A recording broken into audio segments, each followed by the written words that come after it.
Hey friends, welcome back to History Savvy. In today's episode, I'm going to be checking out another fat electrician video. This video is called America's Unhinged Nuclear Testing, Operation Plumbbob. Now, if you've seen his original video, you know that Operation Plumbbob was a series of nuclear bomb tests that were conducted in southern Nevada during the summer of 1957. Now, this is a story that hits close to home for me. I grew up in southern Utah. I've got a set of grandparents who grew up in southern Nevada, only about 100 miles from where all of these bombs were tested. And so my grandparents, along with everybody else who lived in this area at the time, became what's called downwinders. These people received the nuclear fallout that was pushed downwind from the test sites, and they experienced, unsurprisingly, elevated levels of cancer in their life. And later there was a government compensation program established for them and all that. And we'll probably talk about that in the video. So what I hope to bring here to the video here is a little bit of extra context, maybe a personal story or two. I'm excited to see what he's got to say about this topic, and let's just jump in. Okay, I finally got around to doing that video on that time America launched a manhole cover in outer space with a nuclear bomb, and it turns out that's actually the lesser of two interesting parts of this story, because America also dropped a nuclear bomb on top of 6 people to prove that nukes were safe. You know, I forget about the whole manhole cover in the outer space thing, and that's certainly, as far as I can tell, the most popular story to come out of Operation Plumbbob. It came towards the end of the test series, and it's a debatable notion whether or not the United States launched a huge manhole cover into outer space, thus creating the fastest man-made object ever. And so, I've got an opinion on it. I'm sure the fat electrician does, and we'll just, I guess, discuss that later when he talks about it. Today we're talking about Operation Plumbbob. The professional way to explain it would be to say that it is a bunch of nuclear testing that was carried out by the United States government in the late 1950s in the deserts of Nevada. However, in reality, it is more akin to the United States government dicking off with nuclear warheads in the desert, like they're a bunch of rednecks on 4th of July with fireworks. We'll shoot fireballs at it. But first, a word from our sponsor. So, from 70 years on, and with the benefit of all of the knowledge that we as mankind have gained in nuclear understanding, it certainly looks like what they were doing in 1957 was just messing around in the desert. But at the time, this was all brand new, and so there were no limits. Everything was fair game to be tested, and so that's exactly what they did. It wasn't just willy-nilly, but it looks reckless today. In hindsight, with all of the knowledge we have, yeah, it seems reckless today. Sir. Oh, Nicholas. Yeah. Is this my Father's Day present? Well, I do have a surprise for you. What's that? Our credit cards are maxed out. I'm gonna need you to fix it. I'd like to go shopping. Okay. This video is brought to you by Henson's Shaving. Okay, here's the deal. Henson's is a family-owned machine shop that makes parts for the aerospace industry. There's literally parts on the Mars rover that these guys made, and one day they woke up and they're like, hey, we're just gonna make the most precise safety razor on the market. And this is it. This is all they sell. It comes in aluminum or titanium. If you want to pay extra, it comes with a little stand. And then they also sell the razor blades, so you have a one-stop shop. Not because their razor blades are proprietary, because this thing will take any shaving razor blade on the market. You don't have to buy their proprietary cartridge. You don't have to sign up for their monthly delivery thing. No, you buy this one time and then you can put any 5-cent razor in it and shave for the rest of your life. So the product itself is fantastic, actually. But more importantly, the company is awesome, because every time a YouTuber does an ad like this, they get sent a little media packet full of talking points, what to say, what not to say, and so on. Now, I'm not supposed to disclose this, but the brief that I got for Henson's basically said there is no script, do whatever you want, we trust you. Also, in the first paragraph, they said this, quote, If for whatever reason you don't get a good shave with our product, please let us know. If we can't help you, then don't endorse us. We think we've made one of the very best razors in the world. If you disagree, we'd rather not ask you for a non-genuine endorsement. So the razor's great, and this is the type of company that you actually want to give your money to. I'm gonna have a link for them down below. Let's get back to the video. All right, Operation Plumbbob takes place in 1957. There was a total of 29 nuclear explosions, and they were testing all kinds of different stuff. They had biomedical testing going on with pigs, seeing how radiation affected them and at what distance. Then they were covering the pigs with blankets, seeing what materials blocked the radiation, what materials didn't. They also conducted experiments on 18,000 US service members, basically having them dig a trench off in the distance and hide in it while they detonated a nuclear warhead to see how they held up. And then they had... So if you were a pig during Operation Plumbbob, you were not going to have a good time. And the reason why they use pigs is for the same reason the Mythbusters use pigs on the Mythbusters show. And that's because they are excellent human analogs. And so they could put these pigs far closer to the site of detonation than they could a human being.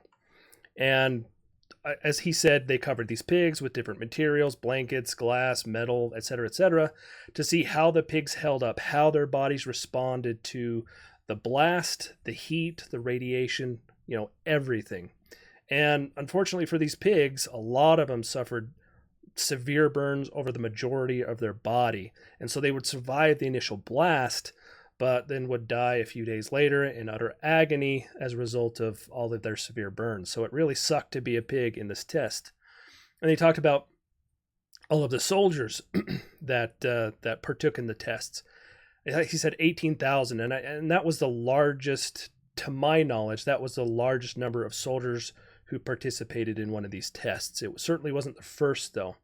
Going back to 1951, when this site became a nuclear testing site, one of their first tests involved something like 6,000 soldiers who first constructed what would have then been a modern battlefield with trenches, foxholes, gun emplacements, tents, etc. And then they detonated a nuclear bomb, and the soldiers were then told to march toward the blast site. Then they marched to within something like 1,000 yards before they were told to withdraw. And what I find fascinating about that test is the government was not only interested in evaluating their radiation exposure, but they were also interested in evaluating their psychological exposure. And when you think of the U.S. government in 1951, especially where they're dropping bombs, exploding nuclear bombs in the open atmosphere, you really wouldn't think that they would be particularly interested in a soldier's thoughts and feelings as they're walking in sort of a nuclear wasteland. But they absolutely were. And so I find that a very interesting fact coming from 1951. Different buildings and structures built out of different materials, trying to see which building materials blocked radiation the best and which ones blocked them the worst. Now, when this started, all the bombs that were being detonated off the top of a tower or from a high altitude weather balloon. They were just detonating nuclear warheads into the open atmosphere. What could possibly go wrong, right? And yeah, they also did drop them from bombers as well. The important context here is that it's 1957. The world became aware of nuclear weapons 12 years prior at the end of World War II, and a couple years after that, the USSR had their own nuclear weapons. We are well off into the Cold War, and nuclear hysteria is at an all-time high. So by this point in time, the American general public doesn't just understand that nuclear weapons make a really big boom, they also, to some degree, also understand radiation and nuclear fallout. So everybody kind of understands what's going on at this point. I mean, they've even got cartoon turtles teaching kids what to do in case a nuclear bomb gets dropped near them. So naturally, when everybody... I don't think you can talk about the Cold War in America in the 1950s without mentioning duck and cover. It's like this unwritten cultural law. So I'm glad he the government followed is strapping nukes to balloons and blowing them up in the desert. There's quite a bit of concern, like, hey, maybe that's a bad idea. And then everybody finds out this is actually how the government's planning on protecting them from a nuclear strike from the Soviet Union, by taking one of our nukes and blowing up the Soviet nuke in the sky right above everybody's heads. Ladies and gentlemen, the Genie air-to-air missile. Okay, you gotta... So, as you pointed out, there was some concern, especially among people who were downwind of where all of these bombs were being tested. And the federal government put out a pamphlet, and I think it's colloquially colloquially called the green pamphlet. I might be wrong there. It's been a few years since I've seen a copy, but it was essentially a pamphlet that said, look, we're the United States government. We know what the heck we're doing here. We've been involved in nuclear technology now for over a decade, and we're not going to let you guys come to any real harm. Yeah, there's going to be some nuclear radiation, but it's going to be nominal. You'll be fine. Everything's under control. And as it happens, not everything was under control, as people did get cancer as a result of all of these tests.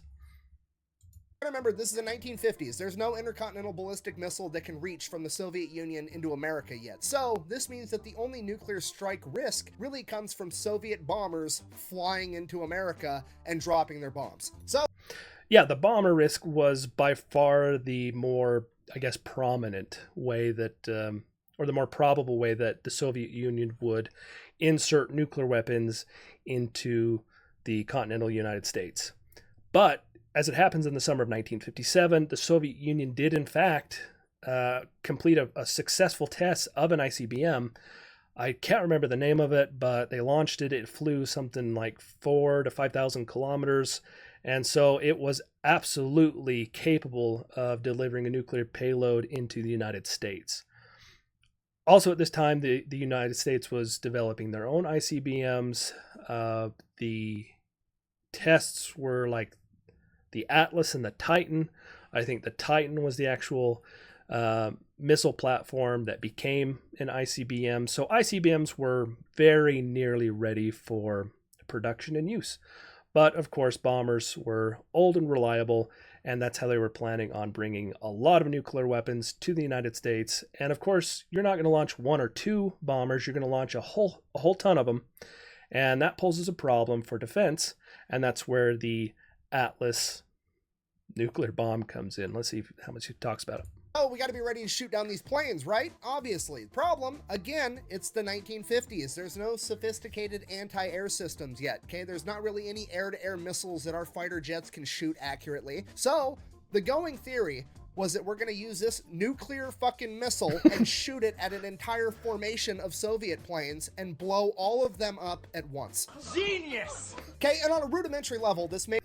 So, the strategy of the missile bomb was a jet would fly really, really close as possible into the formation of nuclear bombers, launch the missile. The missile had a very short burn time, and it would die off and it would kind of glide in, giving the jet hopefully enough time to fly out of its range.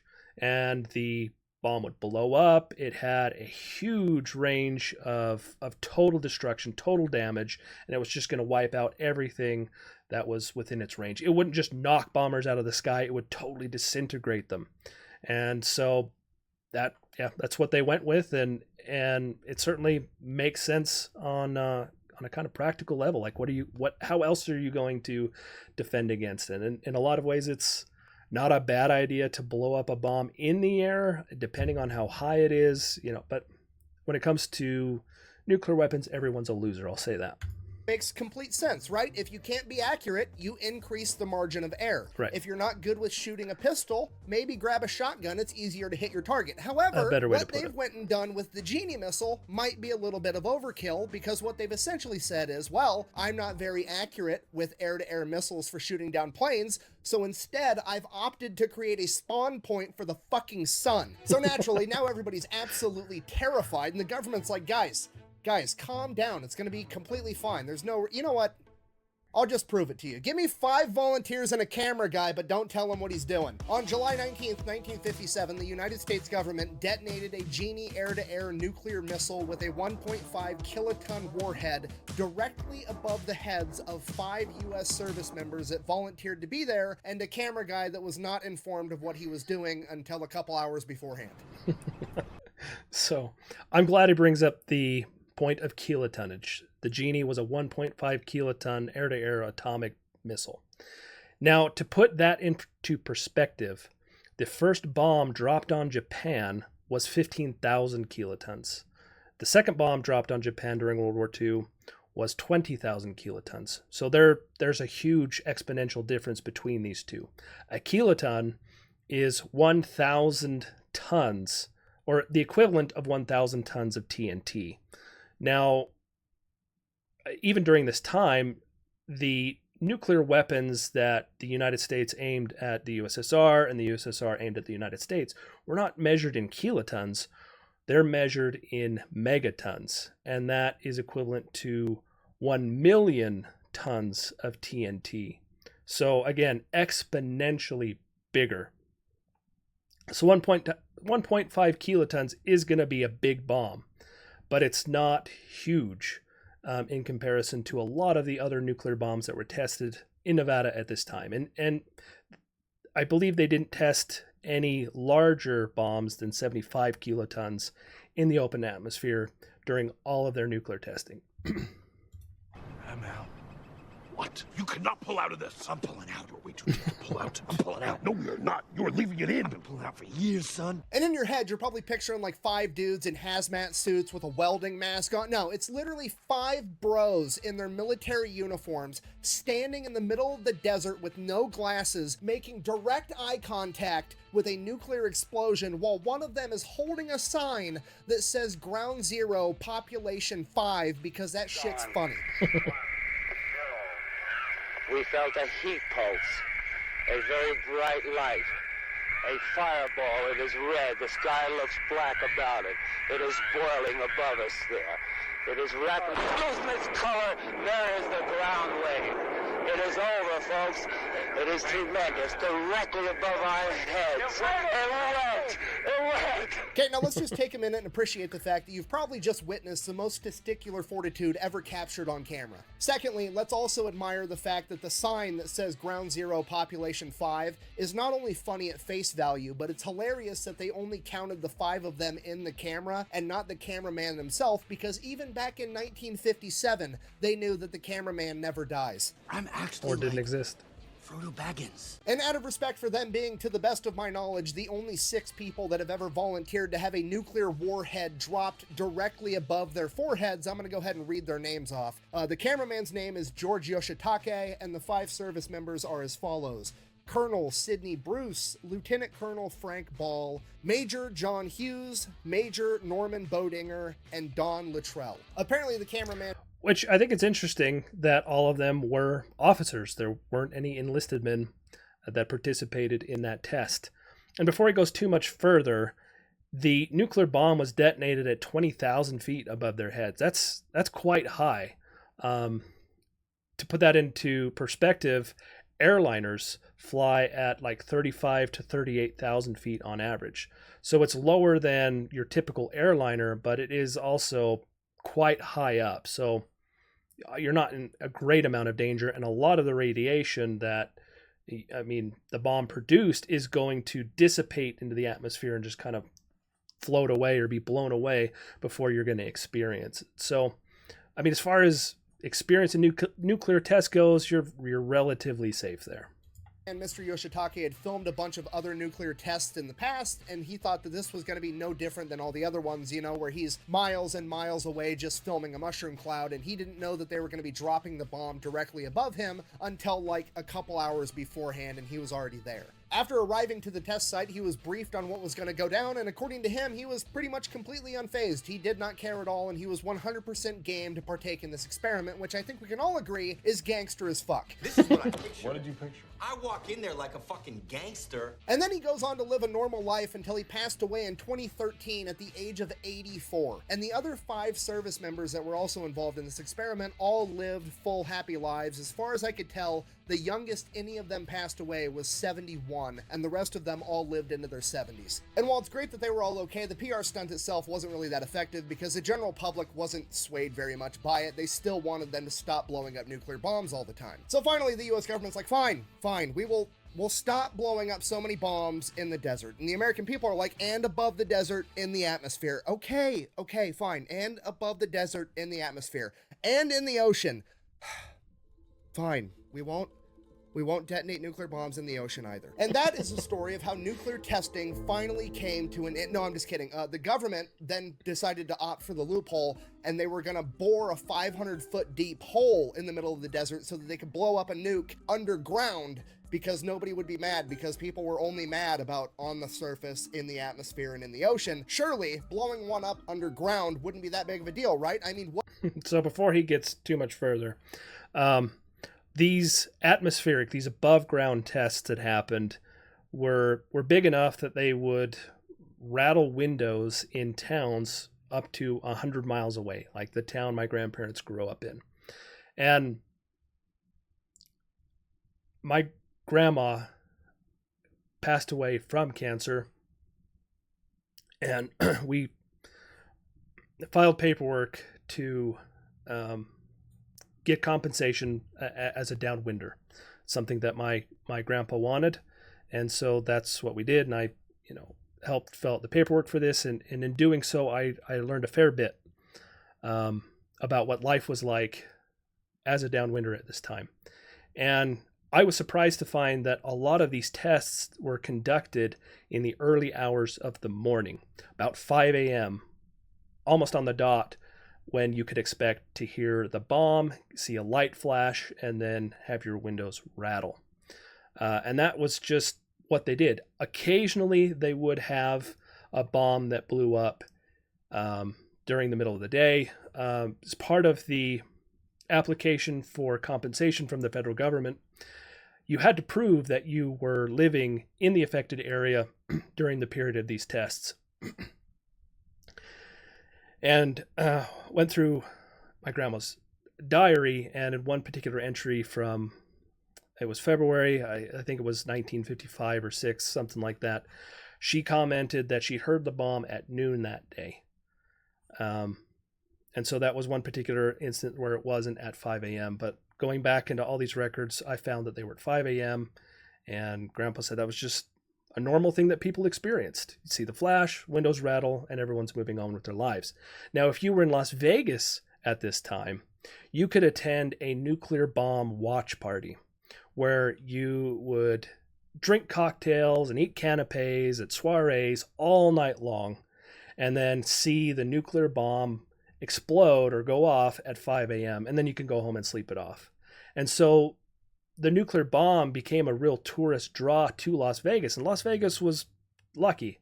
It was close enough to the bomb, but it wasn't in the direct path of downwind from the bomb. So people there were relatively safe. And there's a lot of neat pictures of people, like in swimming pools and that, watching the mushroom cloud as they're at a swimming pool in Las Vegas. What could go wrong? Delete me! What are you doing? I already did the ad. Delete me is gonna do every episode from now on. Really? Yeah. Wait, how much are they paying? Don't worry about it. Enough to take care of that Anyways, credit card. you guys know the deal by now. It's pretty straightforward. You give Delete Me money, they turn around and they make sure the data brokers on the internet aren't selling your personal information, and after they get it all taken down initially, they continue to monitor it and make sure nobody else starts selling it in the future. So if you're interested, I'll have a link and a discount code down below. I'm not an overly smart guy or an explosions expert or anything, but off the top of my head, I've got some concerns. Primarily, I've seen the cinematic masterpiece Armageddon, where Bruce Willis convinced me that a bunch of dudes that work on an oil rig are easier to train to be astronauts than teaching astronauts how to drill a fucking hole. That was the entire premise of the movie. Drill a hole, stick a nuke down it, blow the planet you're on in half. I understand 500 feet probably isn't deep enough for that to be realistic, but still, nothing good can come of this. You're gonna piss off King Kong or unleash that Balrog thing that killed Gandalf in Lord of the Rings. Something bad is gonna happen. Now, luckily, they're not planning on detonating a nuclear warhead in this hole. They're just planning on blowing one up. And what I mean by that is the premise of this experiment was basically, remember, we're worried about the USSR bringing bombers, planes, and dropping a nuclear bomb on America. And we're planning on shooting those USSR bombers down. Essentially, we're going to blow up those planes that have a nuclear weapon on board. They want to know what happens when you blow up a nuclear weapon with a conventional type bomb or missile, right? So they're going to stick a nuclear warhead in the hole with another bomb, and they're going to blow up the conventional bomb and see if that blows up the nuclear bomb as well, because we need to know that. And the going theory is that the nuke is not going to explode because nuclear bombs have to be set off in a very particular way, and if they don't get set off in that exact way, there's safety measures that are actually supposed to kill the nuke rather than set it off. But that's all. Right, and it wasn't just nuclear bombers that say they're shot down and are they going to blow up when they hit the ground. there was also a question of American bombers as well. At the same time, the U.S. government was kind of it was a good faith effort. They were trying to develop a nuclear powered bomber, and they proved it was possible.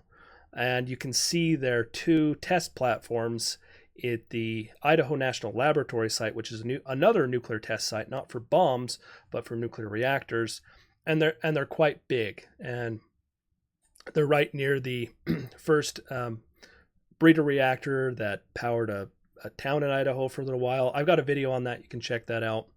But yeah, nuclear bombers, we want to know if they're going to blow up when they hit the ground, but also American bombers as well.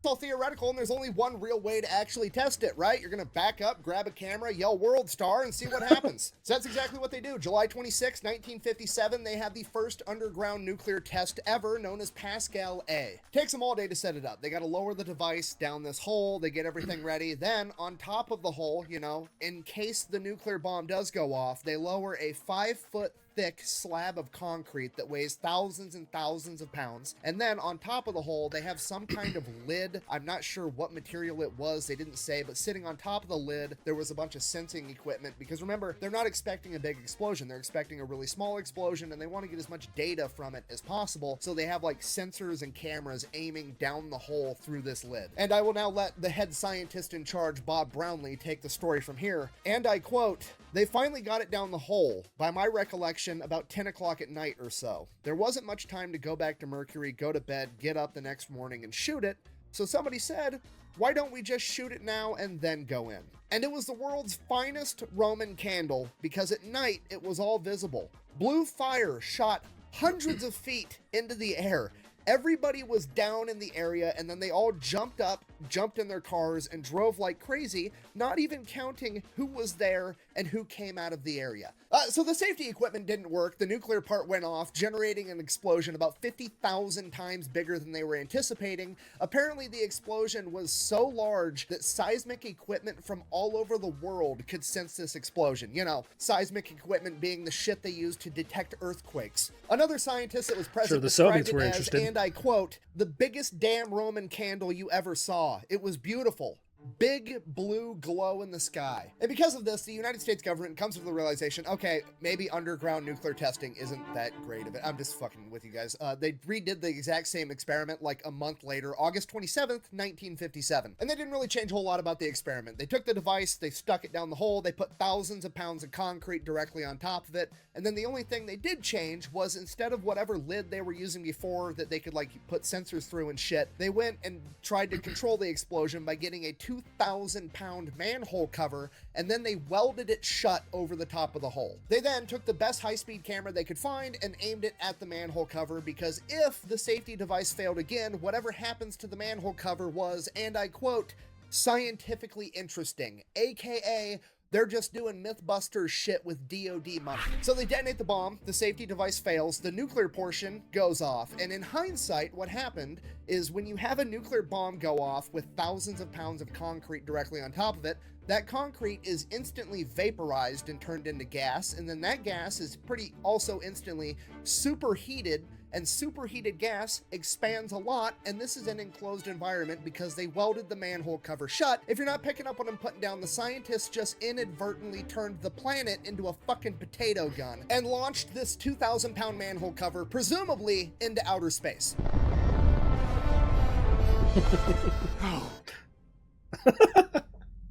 Nice.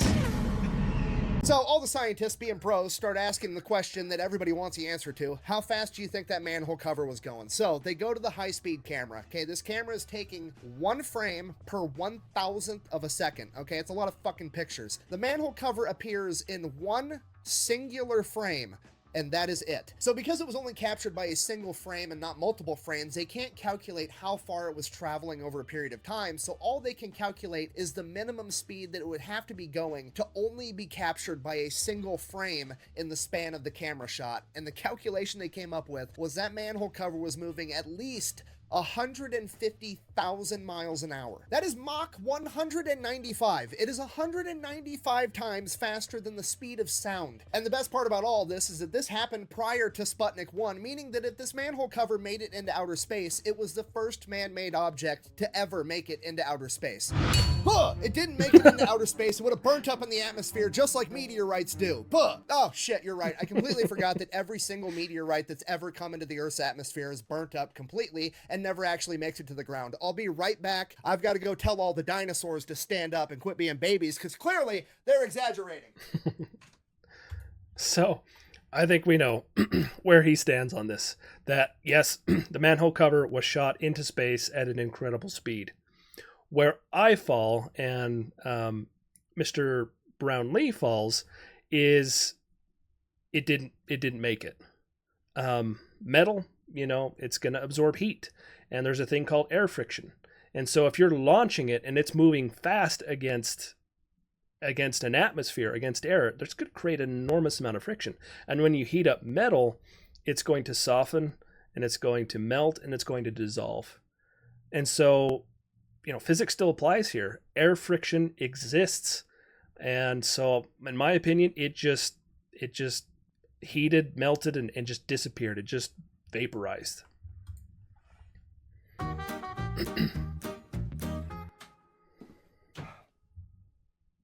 Guys, they're dead. This is completely different from a meteorite for multiple reasons. For one, a meteorite's never been made out of 2,000 pounds of refined steel. For two, a meteorite's moving at about 30,000 miles an hour when it collides with the Earth's atmosphere. This thing's moving at 150,000 miles an hour, and space is only 62 miles up, okay? This thing made it to outer space in a second. Even friction was like, what the fuck was that? Thirdly, the collision with the atmosphere is nothing like a meteorite, right? A meteorite is a rock traveling through the vacuum of outer space with no other forces acting upon it, and it collides with Earth's atmosphere, and then it gets slowed down and it gets burnt up, okay? The manhole cover isn't just moving at 150,000 miles an hour through the atmosphere. It is being propelled by a channeled nuclear explosion with all of the gases, aka the atmosphere behind it, also moving 150,000 miles an hour in the same direction. Yes, science! Okay, and just to be clear, I'm not saying that I'm correct. I'm simply saying I'm incredibly ill-equipped to answer this question accurately, and no offense, but there's about a 99.999% chance that you are too. So my verdict in regards to this manhole cover is going to be that it's still up in the air.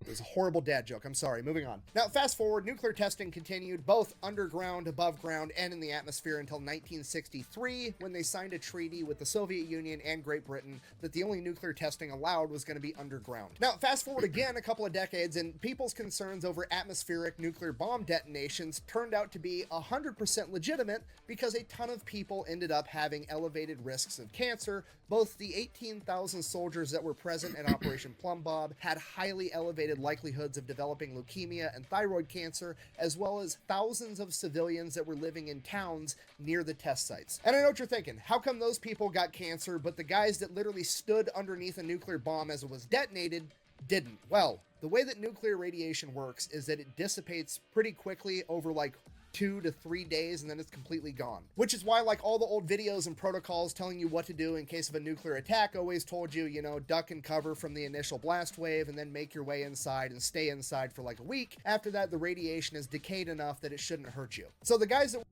Now, it's been a long time since I've looked into it, but I believe there was a nuclear test that went south. It went awry to the point where the people living in St. George, Utah were told to shelter inside for a few days to avoid nuclear fallout exposure. Were exposed to that bomb directly overhead were exposed to it for presumably 10-15 minutes before they dipped and left, whereas a lot of these soldiers were exposed to repeated nuclear explosions over and over again. Or these towns, the explosions would go up into the atmosphere and the radiation would be caught in the wind, and it would just carpet these towns with radiation for days over and over and over again over the course of years. Hundreds of nuclear detonations exposing these people to radiation. Now fast forward like 3 decades. Interestingly enough, a lot of the people who lived in these towns and communities he's talking about were Mormon. And to get your $50,000 from the government to compensate for being a downwinder, you have to prove to the government that you lived in the affected area between 1951 and 1962. And for Mormons, that was fairly easy because as a Mormon, you're a part of a congregation called a ward, and there's records of you living in the ward boundaries. And so what a downwinder could do is contact, if they were Mormon, they could contact LDS Church headquarters and request that records be forwarded to the federal government to prove that they lived in Cedar City, St. George, Panaca, Pioche, Galliani, all of these communities that were affected during the 1950s. And that just is crazy to me that there were people employed within the LDS Church whose job, at least a part of their job, was to send records to the federal government to show that they're victims of nuclear explosions. That's just crazy to me. I don't know if it's crazy to you, but it is to me. Decades to 1990, the United States government, with its infinite charity and outstanding moral compass, finally decides that they're going to pass the Radiation Exposure Compensation Act, where they're going to pay these people that were wrongfully exposed to radiation due to their negligence. If you got cancer and you could prove that it was because of them, they would go ahead and they would give you $75,000 in one lump sum if you were a soldier on the ground, or if you were an innocent civilian just living your life in a town miles and miles away, they would give you $50,000. There's no other legal. And it wasn't just the fact that you lived in an area, you also had to show through medical evidence, doctors' opinions and that your cancer was more likely than not caused by the nuclear fallout. Legal course that you could take. You can't sue them for more. You can't reject it. Just, here's what I'm going to give you. Fuck off. Wow, that sounds like a really good deal. How about I give you the finger? Okay, just so we're on the same. And this program also recently sunset. I think if I remember correctly, it was June of this year, June 2024, when that program officially ended. So if you're a downwinder, granted there's not many of them left anymore, who gets cancer now, you're not going to be able to make a claim for $50,000 from the government. Same page with this. The United States government takes your tax money, whether you want them to or not. You don't get an option. They're taking your money, okay? They then turned that money into radiation that they used to poison Americans with and give them cancer. Then, 30 years after the fact, they decided, you know what? We should make things right by giving the people that survived this long and can actually prove it was our fault, we'll give them like 50 grand.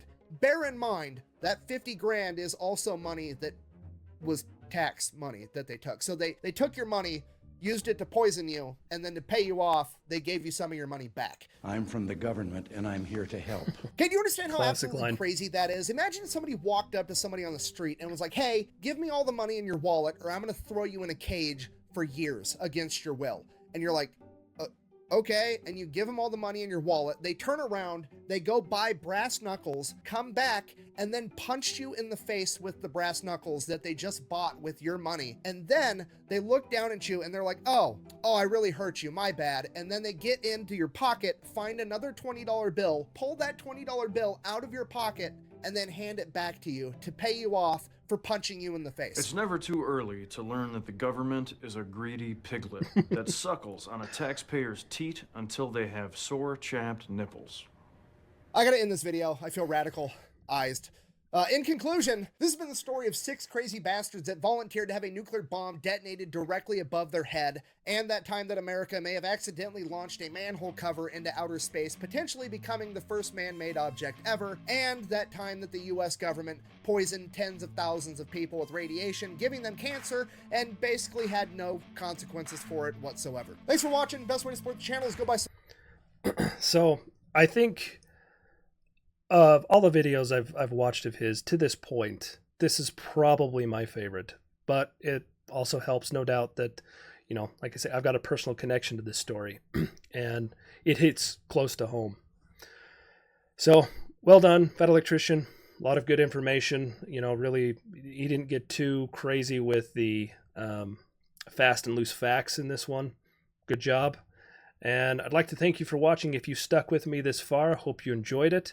And I hope to see you in the next video.